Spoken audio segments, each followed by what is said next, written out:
Thank you very much. So thank you for listening to this short talk. My goal today is to talk to you about how TerraCycle works and how do we really work with companies who have non-recyclable waste and solve that problem. So when you look at garbage, really there are two types of garbage. There are things like papers and other materials that can be very easily recycled, and there's good systems for that everywhere in the world.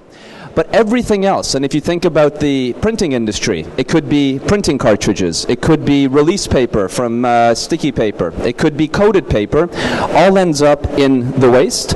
And if you're here in Germany, it all ends up primarily being burned for energy, and if you're in the Americas, it primarily goes to landfill.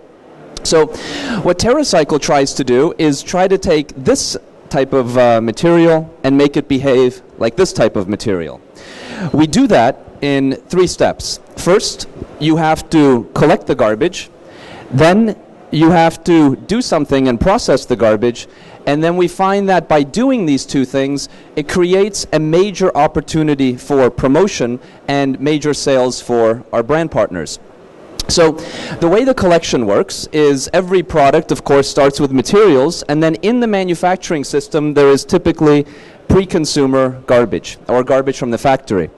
And then as it goes through the process, there is also garbage from the consumer once they've finished using it. Imagine if you are printing labels and you have the release paper that you have to throw out. Well, that becomes all garbage here. And again, if you're in certain countries, it ends up in a landfill. If you're in Western Europe, it ends up being burned for energy. So the way the waste is collected, I think, is quite interesting.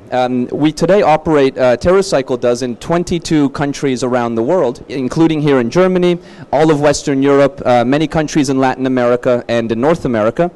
And the way it works is you can go to our website, TerraCycle.com, sign up for any type of garbage that you see. So in the US, for example, there are 52 unique types of waste that we collect. For example, one of our partners, Suzano, is here at this conference today.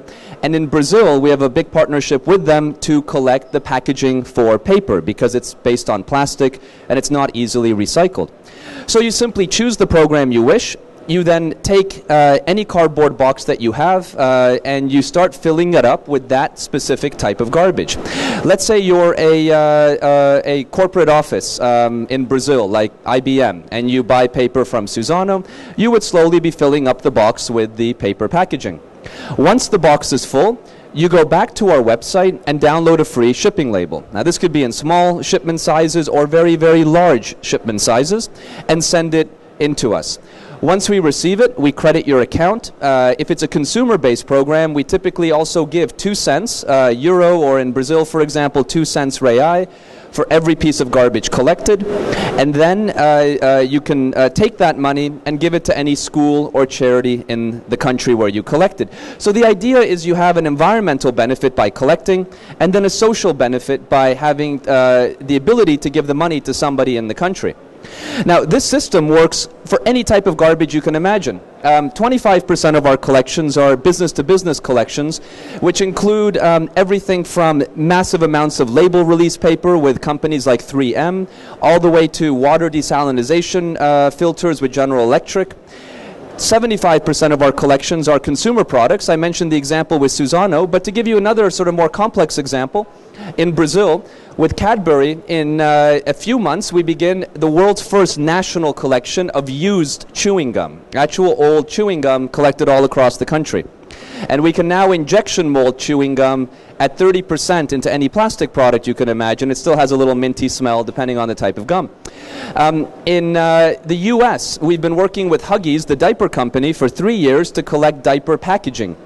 In 1 month in the US, we launched the world's first program to collect used dirty diapers all across the country. And in Canada, actually just this morning we signed a contract with the world's biggest tobacco company, and we'll begin collection on Monday with cigarette filters and tobacco related waste. So it can work all in any types of garbage that you can imagine.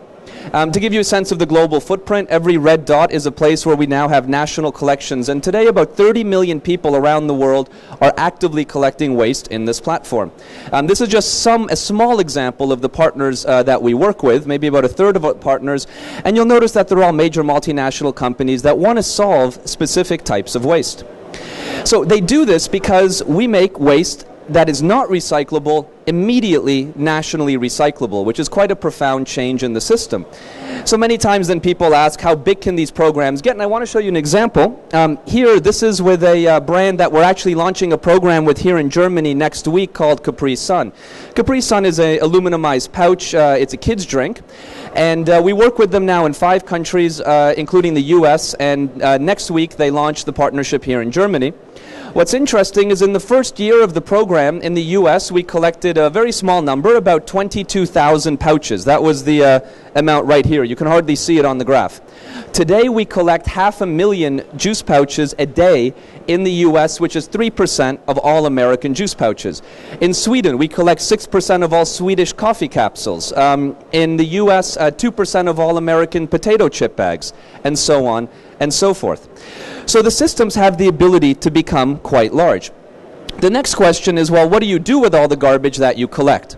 So the way the process works is the waste is sent to a warehouse in the country. So it always stays in the country where we collect the waste. Here in Germany, we have a warehouse in Stuttgart, which is where the waste goes.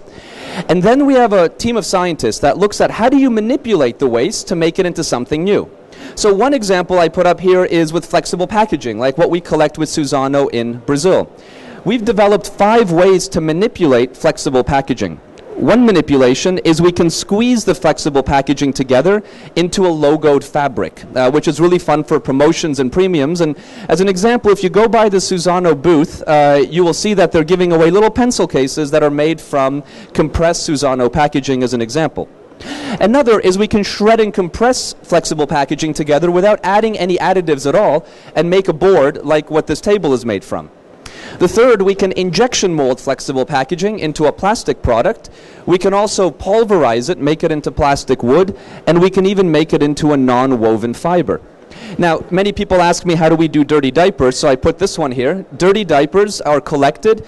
They then go through gamma radiation, which sterilizes any a disease that may be in the shit that's in the diaper. Then from there, we shred the diaper. We separate the 3 components that make up a diaper, which is a superabsorbent crystal called SAP that absorbs urine, then the cellulose material, and polypropylene. Those are the 3 constituents of a diaper, and each of those can easily be recycled, and that's how you solve something as complicated as a dirty diaper. Then we don't actually make any products. We create raw materials. We sell those into the industry, and then our partners make products from that. So we have a hierarchy of what we do. We find that the worst thing to do with garbage is to send it to a landfill. There's no value that's attributed. Very common in Germany and very common in Western Europe is to burn for energy. There you recover the energy value inside the material, but you can only do that once. You can't really burn anything twice or 3 times or 4 times. What we do are these 3 things, which is one is recycle, where you value the material something is made from. Upcycle, you value the material and what the material looks like. And reuse, you value everything out of the waste. So this is what it looks like. Maybe 5% of the garbage we collect goes into reuse. Computers, shoes, apparel, and so on. This is an example of upcycling. Here's, for example, a jacket made from Suzano packaging. That's sort of fun. These are great for premiums and promotional products. And then the vast majority goes into what we call recycling solutions. But everything you see on this slide are things that were never, ever recycled before. So, for example, we were able to take something like this, which is an aluminumized waste stream, and injection mold it. That has never happened in the world before. And many times companies take the waste and integrate it back into their own system. This is a very exciting product. This is the world's first pen made entirely from used pens that was released by Rubbermaid last year with us. We are now making, with Colgate, the cap that fits on the toothpaste tube from used toothpaste tubes. Or with L'Oreal, the cosmetic company, making a lipstick that is made entirely from used cosmetic packaging, and so on and so forth. So there's many, many different avenues for how brands can leverage the waste that we collect. But what we find even more exciting is once you create a sustainability program like this, how does it work from a promotional perspective? How do you create really short-term value on the program? And what we do is we support brands in two ways. One is we do a tremendous amount of media and work.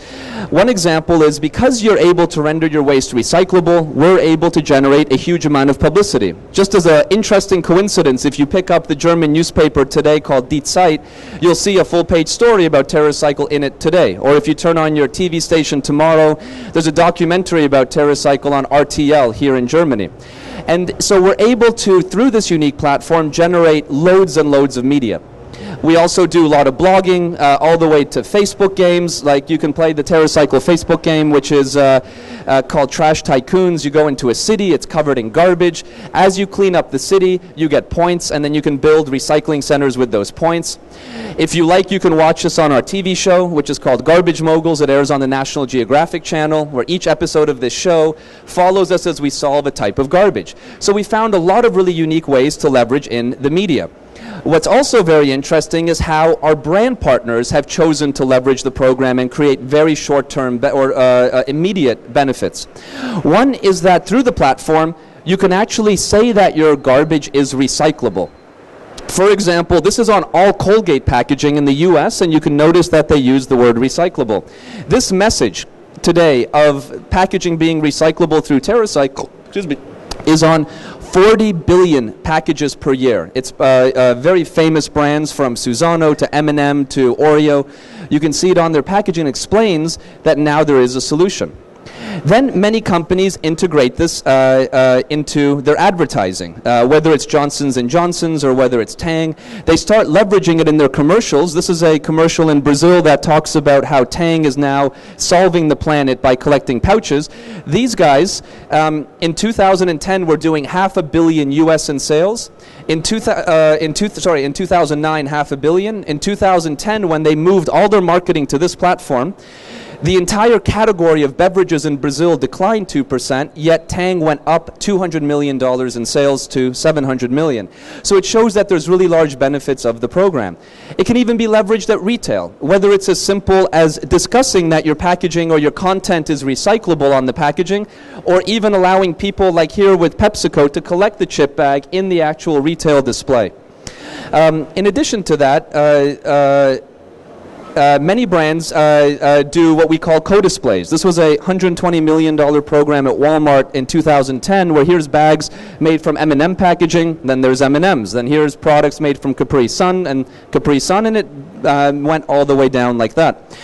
Many brands today in 50,000 stores around the world run in-store collection programs. This is at Walmart in Mexico. This is at Walmart in the US. And you can see they develop unique collection devices that they give to their key partners so that they can create collections and benefit.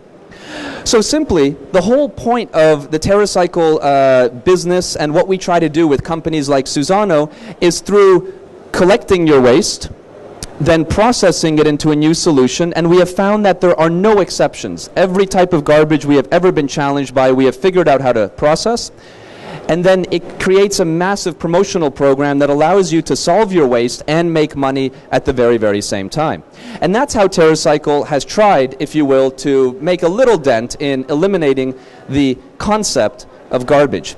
Now, I went really quickly here, but I wanted to save as much time as possible for any questions that you may have, and I'd be happy to discuss anything about this that may be on your mind. So I turn it to you.